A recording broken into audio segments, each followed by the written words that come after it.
Have you ever noticed that some of the strongest, most grounded people you'll ever meet are the ones who choose to walk alone? Not because they've been abandoned, not because they're antisocial or broken, but because somewhere along the way, they discovered a truth that most people spend their whole lives avoiding, that peace is more valuable than company, that silence can be a sanctuary, and that solitude, when embraced, becomes a superpower. There is a quiet strength in choosing yourself, a rare kind of courage in deciding to stand alone, not out of fear, but out of deep, unshakable self-respect. While the world runs in circles trying to feel whole, chasing relationships, distractions, noise, applause, some people realize they're already whole. They stop looking outward for completion and turn inward for connection. They look in the mirror, not with longing, but with certainty, and they say, "I complete me." Living alone, mentally, emotionally, even physically, isn't a sentence, it's a liberation. It means you no longer fear your own thoughts, you no longer run from your past, and you no longer fill your life with shallow conversations and empty connections just to avoid being alone with yourself. Because you've come to understand something vital. Solitude doesn't weaken you, it strengthens you. Some relationships deplete your energy more than being alone ever could.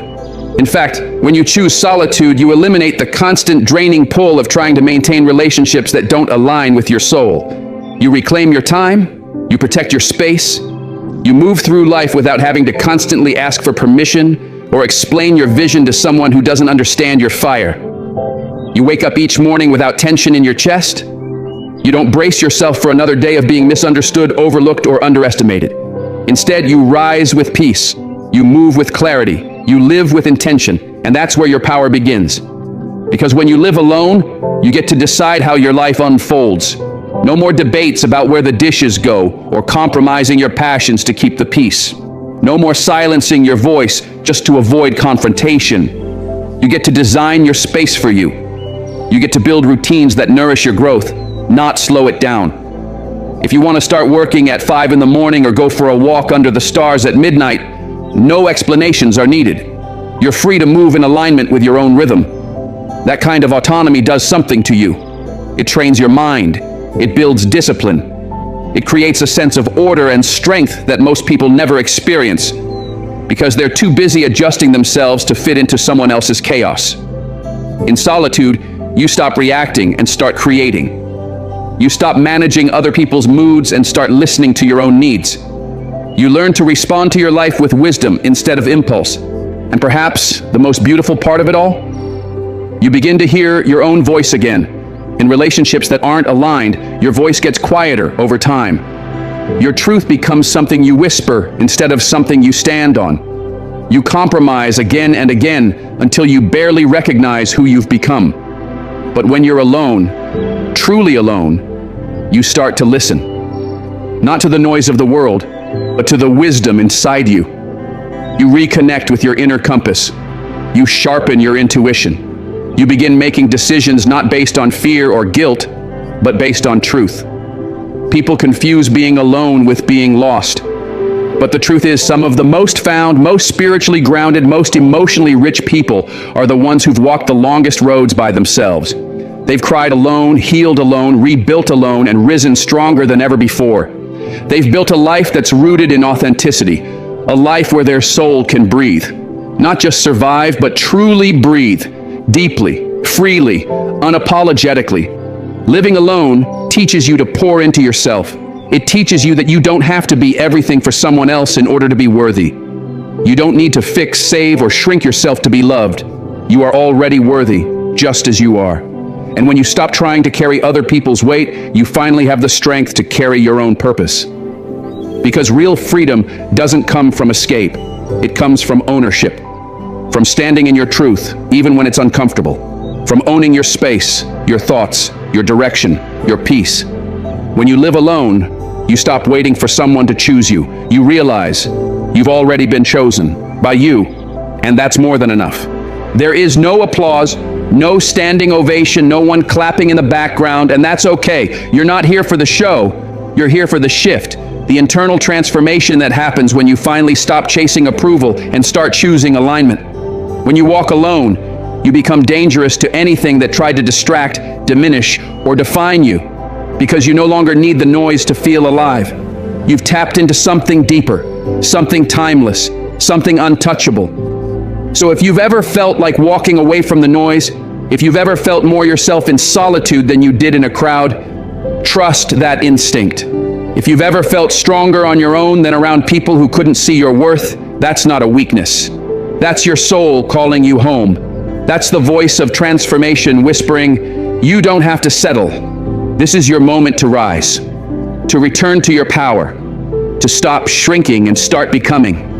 Not someone else's version of success, but your own highest vision of who you were born to be. And it all starts in the quiet, in the solitude, in the decision to no longer betray yourself just to feel accepted. Because the truth is, peace is the most powerful thing you can protect. And once you find it, you never trade it for friction again. You never beg for belonging. You never compromise your truth to keep people who were never meant to walk your path. You simply walk forward, alone, perhaps, but stronger than ever. This is what limitless motivation looks like. It's not loud, it's not flashy, it's not desperate, it's rooted, it's still, it's unwavering. And it begins the moment you realize that walking alone is not the end of the journey. It's the beginning of becoming unstoppable. When you live alone, silence stops feeling awkward. It becomes sacred. What once may have felt empty or uncomfortable transforms into something profound. In that silence, you begin to hear everything you've been drowning out for years. The noise of other people's opinions, the distractions that numbed you, the surface-level relationships that drained you, the smiles you forced just to get through the day, all of it fades. And what remains is stillness.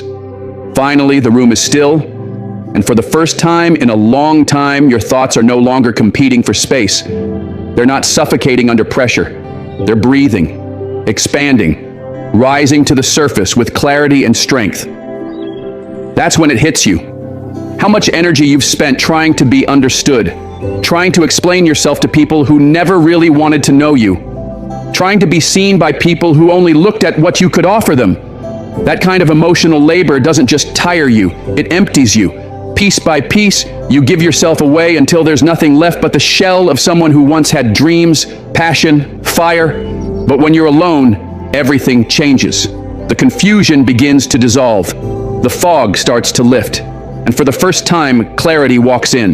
Not as a whisper, not as a fleeting thought, but as a presence, steady and undeniable. You stop guessing who you are. You stop outsourcing your identity to the people around you. You stop performing.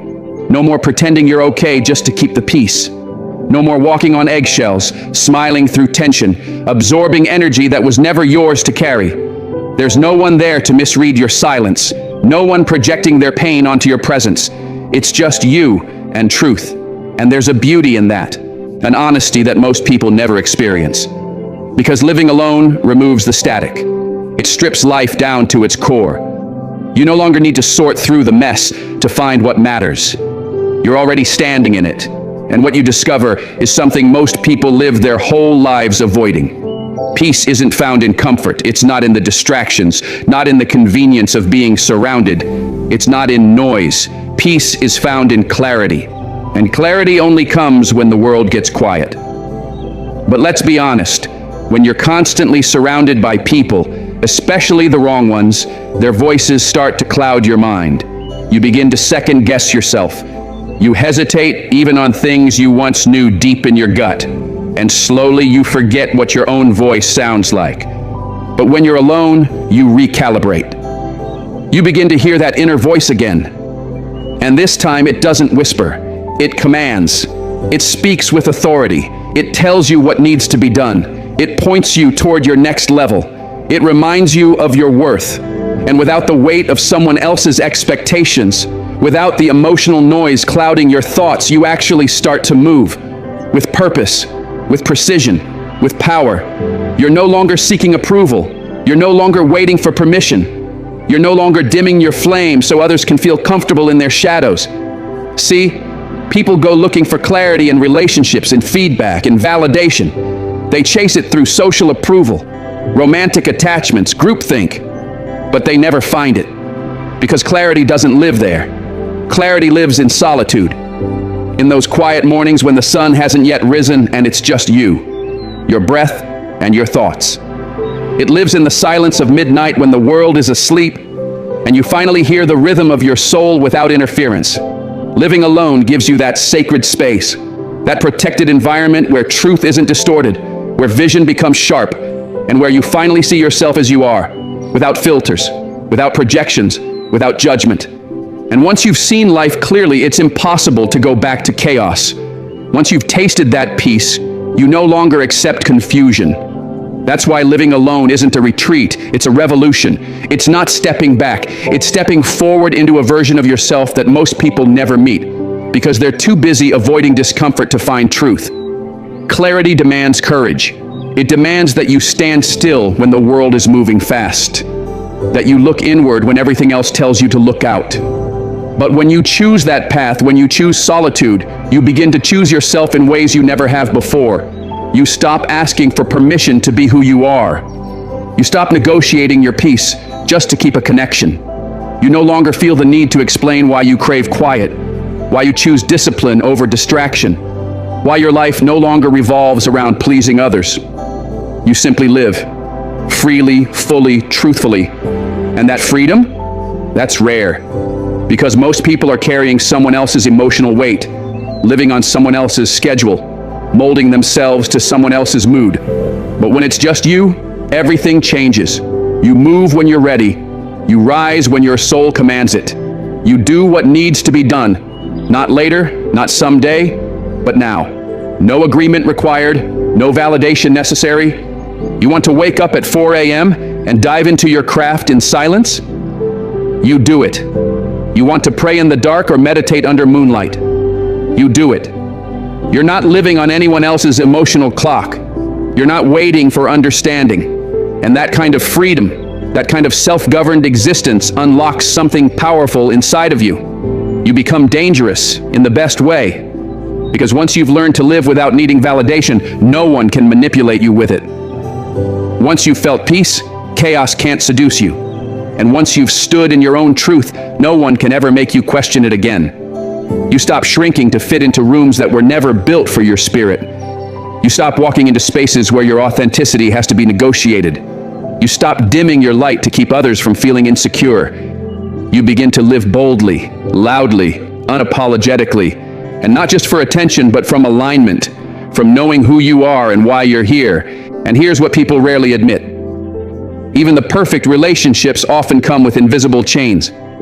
You start making compromises, small at first. You skip a morning routine. You hold your tongue. You downplay your ambition. You shift your focus from what fuels you to what pleases them. You trade your fire for their comfort. You surrender your rhythm for their expectations. That's not love. That's emotional imprisonment disguised as connection. But when you're alone, truly alone, you learn something sacred. You learn how to choose yourself, not just once, but daily.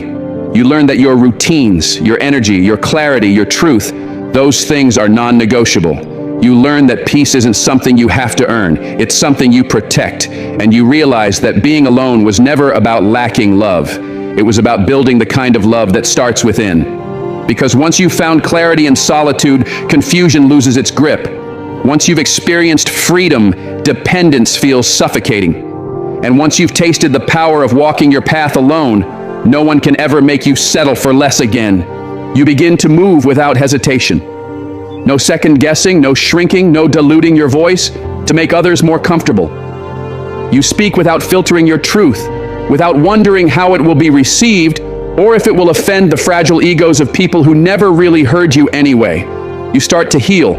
Not by escaping, not by numbing, not by being patched up through someone else's presence, but by sitting with yourself fully and honestly without interference. And somewhere in that silence, something begins to emerge. A rhythm, a divine rhythm, one that doesn't rush, one that doesn't compete, one that doesn't need to keep up with anyone else's pace because it's finally tuned to your own. That's what solitude gives you, the permission to stop running someone else's race, to stop sprinting in shoes that were never made for your path. When you live alone, you stop being pulled into other people's timelines. You stop measuring your life by someone else's milestones. You stop looking over your shoulder for validation, and instead you lock in. You zero in on your lane, your growth, your voice. That's the difference. You begin to trust your own pace. You learn to honor your inner voice, the one you used to ignore when the world got too loud. You follow your instincts without asking for permission, without needing to be co-signed, without needing anyone to agree. Living alone reintroduces you to parts of yourself you forgot existed. It reminds you that you are capable, intuitive, powerful, not because someone else said so, but because you've seen it for yourself. And once you taste that kind of freedom, that kind of self-sourced power, surface-level companionship no longer holds the same shine. You see it clearly for what it is: temporary, shallow, often distracting. And you no longer crave what doesn't nourish you. Because real freedom doesn't knock. It doesn't wait to be welcomed. It doesn't need a stage. It walks into the room, owns its presence, and speaks truth, even if no one claps. There's a reason why the tallest, strongest trees grow far from the chaos, why they thrive in the wilderness, away from the crowd. It's because they're rooted deep in quiet, undisturbed. And that's exactly what happens when you live alone. You step away from the chaos and into the silence. And in that silence, you don't just exist, you grow deeply, organically, powerfully. Noise, for all its volume, does one thing: it distracts. It keeps you in reaction mode, chasing validation, trapped in cycles that don't elevate you. But when you strip it away, when you sit alone in a room with nothing but your thoughts and your reflection, you finally face what you've been avoiding. You face the truth, and in that truth, you face yourself. That's where real growth begins.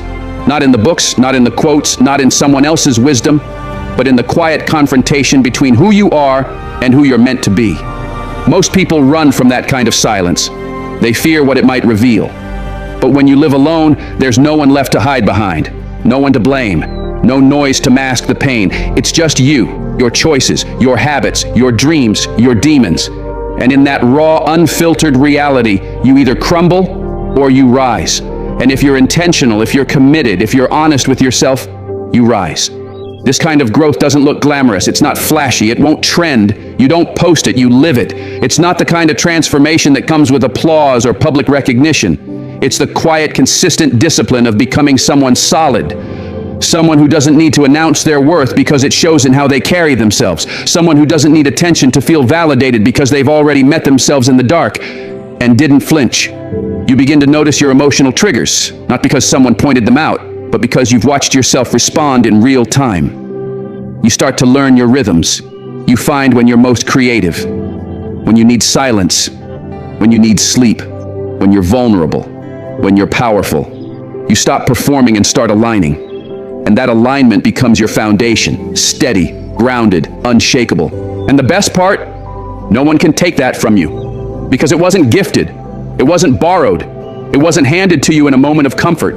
It was earned in the stillness, built through consistency, forged in quiet mornings and long, lonely nights when no one was watching.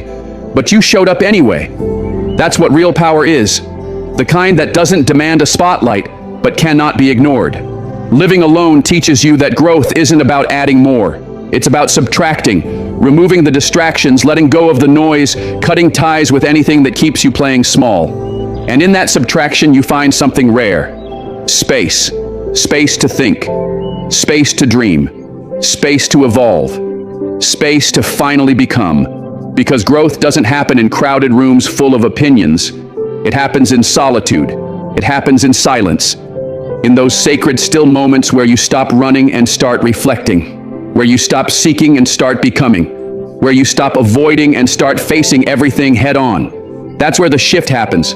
That's where transformation begins. Living alone resets your standards. It recalibrates your sense of what's worth your time, your energy, your presence. You realize just how peaceful life can be when it's no longer cluttered with drama, half-effort, or one-sided relationships. You realize you don't need chaos to feel connected. You don't need to beg for effort or explain why you deserve consistency. You become the full source of your own peace. And once you taste that kind of wholeness, you stop settling for crumbs. You stop answering messages from people who only reach out when they need something. You stop chasing those who never made space for you. You stop trying to convince anyone of your worth, because you already proved it to yourself. You showed up when no one else did. You held space for your own healing. You stood in the storm without anyone holding your hand, and now you don't need their approval. You don't need their validation. You've already chosen you. Living alone teaches you something that most people never understand. It shows you the difference between loneliness and solitude. Loneliness is the absence of connection. But solitude, that's freedom. That's clarity. That's the rare ability to hear your own voice, unfiltered, undiluted, undistracted by everyone else's opinions. And once you've heard that voice, your true voice, you don't silence it again. Because you've become someone grounded, someone whole, someone who no longer fears silence, but reveres it. Someone who no longer chases, but chooses. Someone who doesn't just survive the quiet, but thrives in it. You learn to love your own company so deeply, so completely, that anything less than real effort from others feels like a violation of your peace. What once might have passed as acceptable now feels out of place, disrespectful, even insulting.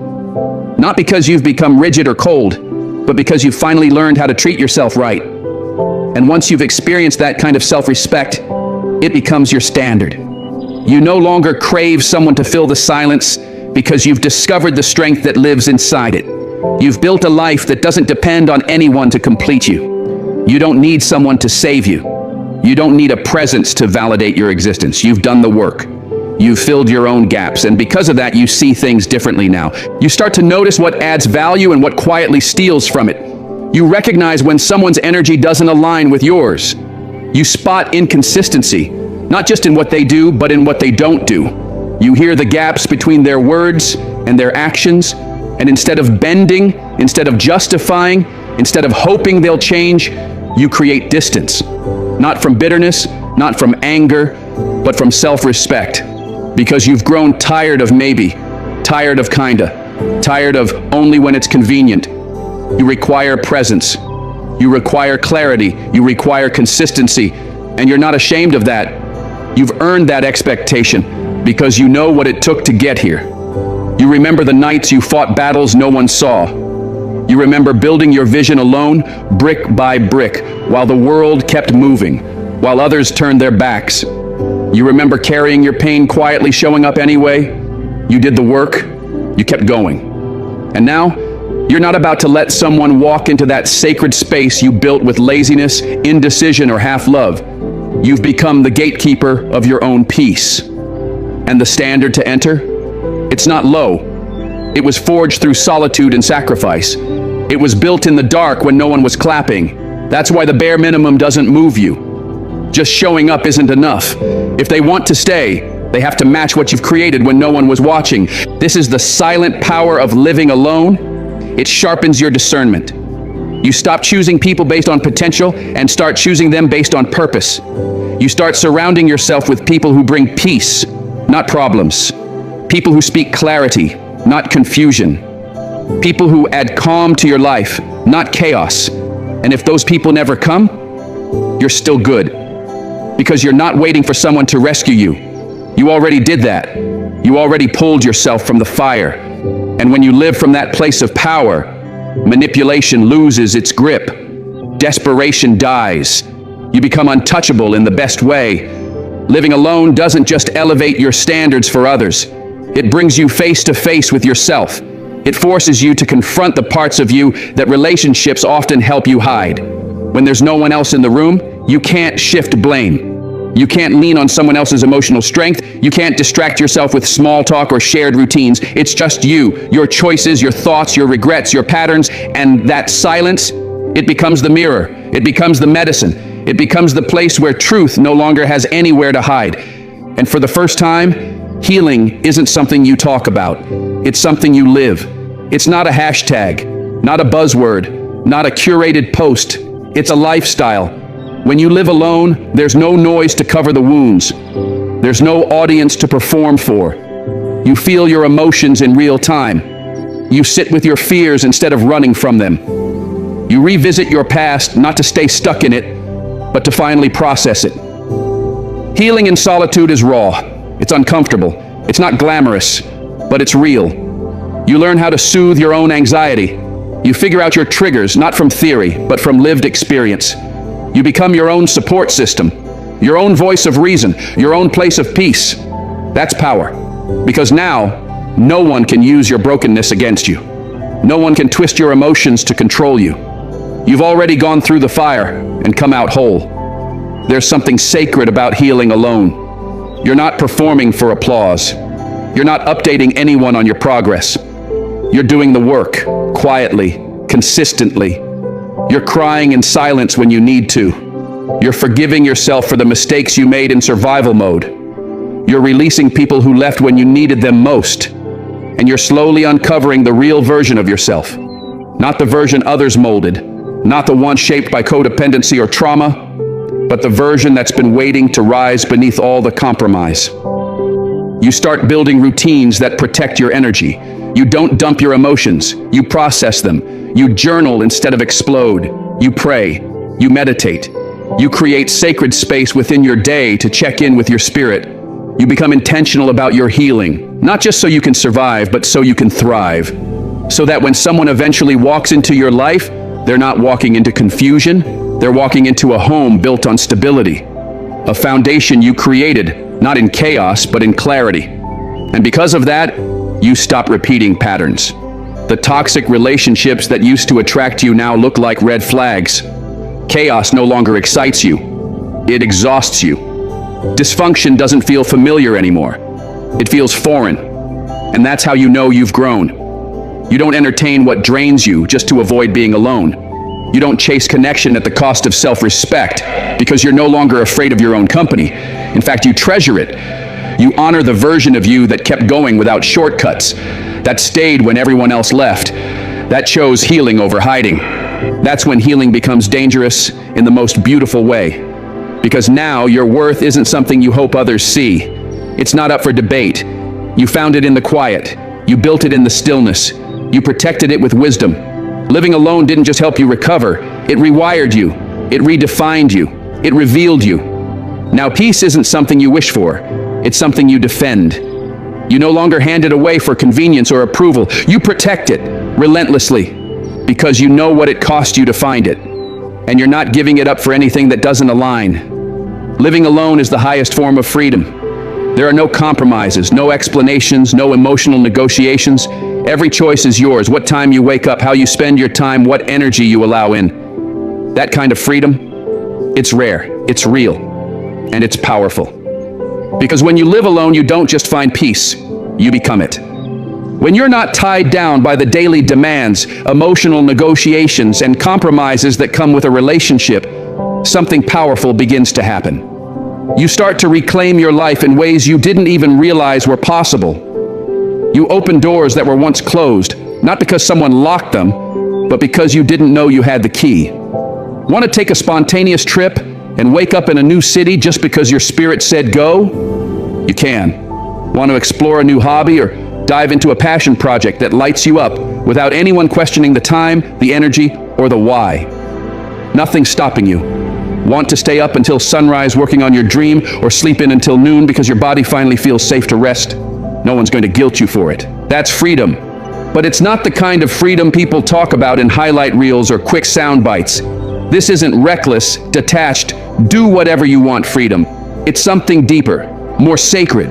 This is the freedom to live authentically, to wake up every day without wearing a mask, to stop shrinking or adjusting or editing yourself to fit into someone else's comfort zone. In relationships, even good ones, it's easy to fall into the trap of bending yourself to keep the peace. You tuck away the loud parts of your laughter, the strange corners of your curiosity, the dreams that seem too big or inconvenient. You learn to compromise, not just on plans, but on pieces of yourself. Not always because you want to, but because you feel you have to. Living alone removes all of that pressure. There's no performance anymore. You're not trying to be palatable. You're not negotiating your personality. You're just you. Fully, freely, unapologetically. Flaws, quirks, questions, and all. And there's a quiet liberation in that. A relief you didn't know you were holding your breath for. You start showing up for yourself in the rawest, most honest way. And in doing so, you begin to trust yourself deeply, fully. without needing backup. You become the captain of your own ship. You don't just consult your inner voice, you follow it. You rely on your judgment. You build your own compass, your own code. And that kind of trust in yourself isn't taught in classrooms. It's not borrowed from a book, it's earned in solitude, in silence, in showing up for yourself again and again. That's when confidence starts to bloom. Not the loud, performative kind, but the quiet, grounded kind that says, I've got me. And that's a strength no relationship can give you. It can only be built when it's just you. Learning how to hold your own weight, how to celebrate your wins, how to sit with your failures without falling apart. Because the freedom of living alone comes with a price. It comes with responsibility. It demands that you own your life completely. Your happiness, your heartbreak, your joy, your disappointment. There's no fallback, no emotional safety net to blame or lean on. You are your own support system. And while that pressure can feel heavy at times, it also builds something extraordinary: resilience. You begin to understand that your life is a direct reflection of the choices you make every single day. And that realization changes everything. You stop waiting to be rescued. You stop hoping someone will come in and fix what you've neglected, because now you know it's all on you. And instead of fearing that, you rise to it. That's the gift solitude gives you. It reveals your power not through isolation, but through ownership. This isn't about loneliness. It's not about isolation or detachment. It's about power. The power to live on your own terms, to wake up every morning and know, this is my life, and I get to choose how I show up in it. That's a freedom no relationship can replicate. And once you taste it, once you live in it, you stop settling for anything that requires you to betray yourself just to keep someone else comfortable. When you live alone, you begin a journey most people avoid, a journey inward, a path that forces you to learn the invaluable skill of enjoying your own company. It sounds simple, but in a world addicted to constant communication, to social media scrolling, to likes and notifications, being truly comfortable in your own presence is rare, and it's powerful. Living alone strips away the distractions. It removes the noise. It brings you face to face with your thoughts, your fears, your desires. And in that space, you begin to build the most important relationship of your life, the one with you. You stop needing others to fill the silence. You stop looking for validation in empty conversations. You no longer fear quiet evenings or weekends without plans. Instead, you embrace them. You treasure the stillness, because it's in that stillness that you find peace, real peace, the kind that doesn't come from external validation or someone else's presence, but from knowing you're enough, as you are, right now. That ability to sit alone in a room and feel whole, that's a form of strength the world can't take from you. It means you've reached a level of emotional self-sufficiency that changes everything, because now you're not just existing, you're thriving, you're listening, not to the outside noise, but to your own voice, the real one, the one that's been buried under opinions and expectations and societal pressure, the one that whispers truth when everything else screams for compromise. And once you reconnect with that voice, it sharpens your intuition. It becomes your guide.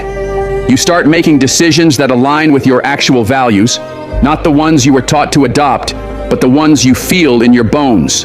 You stop living to please. You stop chasing acceptance. You stop molding yourself to fit into roles you never chose. And instead, you begin living in alignment, not for applause, but for peace. That's what living alone gives you. It's not a punishment. It's not a pause between relationships.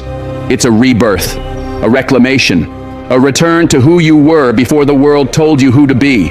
You no longer live in reaction. You live in creation. You build your world from the inside out. And when the time comes to let someone else in, they're not completing you. They're joining you on your terms, in your rhythm, in your peace. This kind of clarity, the kind that rises from silence, the kind that grows in solitude, becomes more than just a benefit of living alone. It becomes the very foundation upon which a new life is built, a life rooted in intention, not reaction, in self-respect, not people-pleasing, in truth, not performance. Clarity is the quiet confidence that allows you to move without confusion, to choose without hesitation, and to live without constantly second-guessing your every step. It reveals what matters and, just as importantly, what never did. It shows you which patterns to release, which boundaries to build, and which directions deserve your energy. In that kind of clarity, you stop chasing peace and start creating it. And what fuels that creation? Your relationship with yourself. When you begin to truly appreciate your own company, something inside of you changes. You're no longer just passing time between distractions. You're connecting with yourself, not just casually, but deeply, with care, with consistency, with curiosity. You stop treating yourself as an afterthought and start treating yourself as someone worth showing up for. You learn to extend patience to your own process. You begin to give yourself the grace you so freely offered others. You start talking to yourself the way you always wished others had talked to you, gently, honestly, without shame. You start listening to what you need. You respond to yourself with love instead of criticism. You become your own safe space. You realize you've spent years waiting for someone else to love you right, to understand you, to choose you fully, and yet here you are, finally learning to give yourself what no one ever did. And that's not selfish. That's liberation. It's a homecoming to the self. And that kind of self-respect, it becomes non-negotiable. You begin to treat your time, your energy, your body, and your dreams with a kind of sacred responsibility. You no longer tolerate what threatens your peace. You no longer make excuses for chaos disguised as connection. You stop chasing validation from people who can't even validate themselves. And here's the truth. When you live alone, you see the world differently. Because now, you're no longer depending on someone else to tell you who you are. You're not shrinking your dreams to keep others comfortable. You're not folding yourself to fit someone else's mold. You're choosing you in full color, in full power, in full truth. The distractions that often come with companionship, the emotional noise, the constant compromise, the subtle suppression of self begin to fall away. And what you're left with is space. Space to reflect, space to feel, space to create without apology, space to dream without restraint. You're no longer editing your life for someone else's comfort. You're no longer asking for permission to grow. You're just doing it. And this solitude, it becomes a creative force, a sanctuary, a blank canvas where you can paint the life you've always imagined, not the one you were pressured to accept. You begin to reconnect with the things you once loved. You rediscover your passions. You try new things, not because someone told you to, but because you want to. You refine your talents, follow your curiosities, and explore parts of yourself that were buried under years of compromise and noise. At the end of the day, learning to appreciate your own company isn't just about enduring solitude. It's about evolving in it. It's not just about getting comfortable in silence. It's about finding meaning there. It's about realizing you are enough, not when someone validates you, not when you're in love, not when you're approved, but now, as you are, fully, completely, unconditionally. And that realization is a turning point. It becomes the wellspring from which your confidence flows. Not loud, forced confidence, but a quiet, grounded one. The kind that doesn't need to shout to be felt. The kind that walks into a room with nothing to prove and everything to offer. The kind that makes you magnetic, not because you're trying to be, but because you've become whole on your own. You unlock a level of emotional maturity most people never reach because they've never had to rely on themselves like this. You become emotionally self-sufficient. And that doesn't mean you don't need people. It means you're no longer defined by them. You're not grasping for connection out of fear. You're not giving yourself away just to feel less alone. You've learned that your presence is not just enough, it's valuable. You listen more to yourself. You move differently, more deliberately, more confidently. You make decisions from a place of alignment, not from anxiety. You live slower, more intentionally. You no longer run toward everything that sparkles. You only chase what speaks to your soul. Because now you know the difference between noise and resonance, between presence and performance, between real love and temporary attention. And if you've ever felt stuck between the noise of the world and the whispers of your own heart, caught between the pressure to connect and the pull to retreat, understand this. Learning to live alone is not loneliness. It's empowerment. It's the highest form of self-honoring. It's choosing to be whole, even when the world teaches you to be half of something. It's about claiming your time and your truth. It's about choosing discipline over distraction. It's about slowing down long enough to remember what you value and finally having the strength to protect it. And once you taste that kind of freedom, once you realize that your worth is not up for debate, not hanging on someone else's acceptance, you never want to settle again. Living alone is the art of self-ownership. It's waking up every morning knowing that this life is yours. The schedule, the silence, the soul work, the setbacks, the breakthroughs, all of it. And while that may feel intimidating at first, it eventually becomes the most empowering thing you've ever known. Because now you don't just live alone, you live aware, you live free, and you live full.